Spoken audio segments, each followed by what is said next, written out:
Albert Einstein once said, everybody's a genius, but if you judge a fish by its ability to climb a tree, it will live its whole life believing that it is stupid.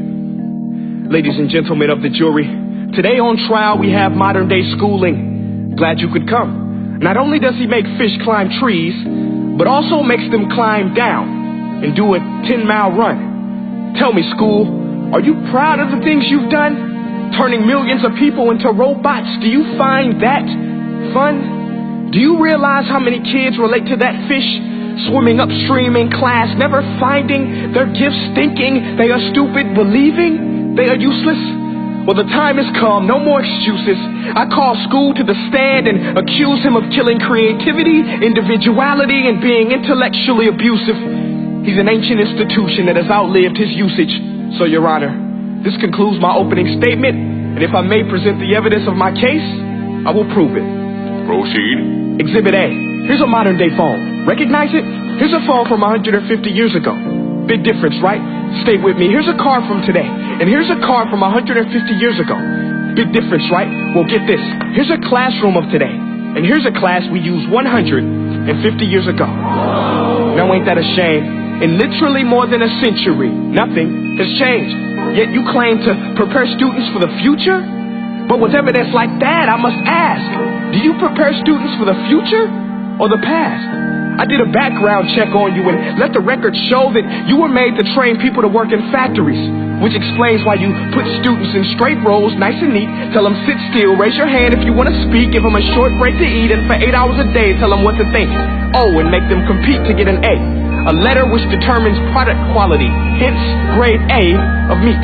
I get it. Back then, times were different. We all have a past. I myself am no Gandhi.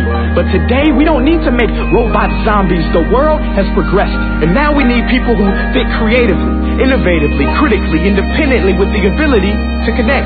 See, every scientist will tell you that no two brains are the same. And every parent with 2 or more children will confirm that claim. So please explain why you treat students like cookie-cutter frames or snapback hats, giving them this one-size-fits-all crap. Watch your language. Sorry, Your Honor, but if a doctor prescribed the exact same medicine to all of his patients, the results will be tragic. So many people will get sick, yet when it comes to school, this is exactly what happens, this educational malpractice, where one teacher stands in front of 20 kids, each one having different strengths, different needs, different gifts, different dreams, and you teach the same thing the same way? That's horrific. Ladies and gentlemen, the defendant should not be acquitted. This may be one of the worst criminal offenses ever to be committed. And let's mention the way you treat your employees. Objection. Overruled. I want to hear this. It's a shame. I mean, teachers have the most important job on the planet, yet they're underpaid? No wonder so many students are short-changed. Let's be honest. Teachers should earn just as much as doctors, because a doctor can do heart surgery and save the life of a kid, but a great teacher can reach the heart of that kid and allow him to truly live. See, teachers are heroes that often get blamed, but they're not the problem. They work in a system without many options or rights. Curriculums are created by policymakers, most of which have never taught a day in their life. Just obsessed with standardized tests. They think bubbling in a multiple choice question will determine success. That's outlandish. In fact, these tests are too crude to be used and should be abandoned, but don't take my word for it.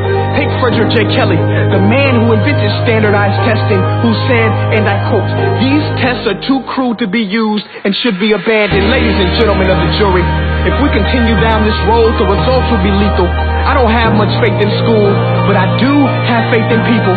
And if we can customize healthcare, cars, and Facebook pages, then it is our duty to do the same for education, to upgrade it, change it, do away with school spirit, because that's useless. Unless we're working to bring the spirit out of each and every student, that should be our task.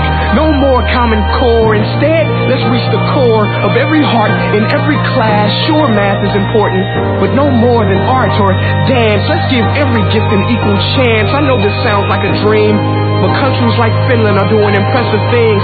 They have shorter school days. Teachers make a decent wage. Homework is non-existent, and they focus on collaboration instead of competition. But here's the kicker, boys and girls. Their educational system outperforms every other country in the world.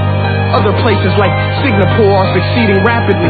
Schools like Montessori, programs like Khan Academy. There is no single solution, but let's get moving. Because while students may be 20% of our population, they are 100% of our future. So let's attend to their dreams, and there's no telling what we can achieve. This is a world in which I believe, a world where fish are no longer forced to climb trees. I'll rest my case.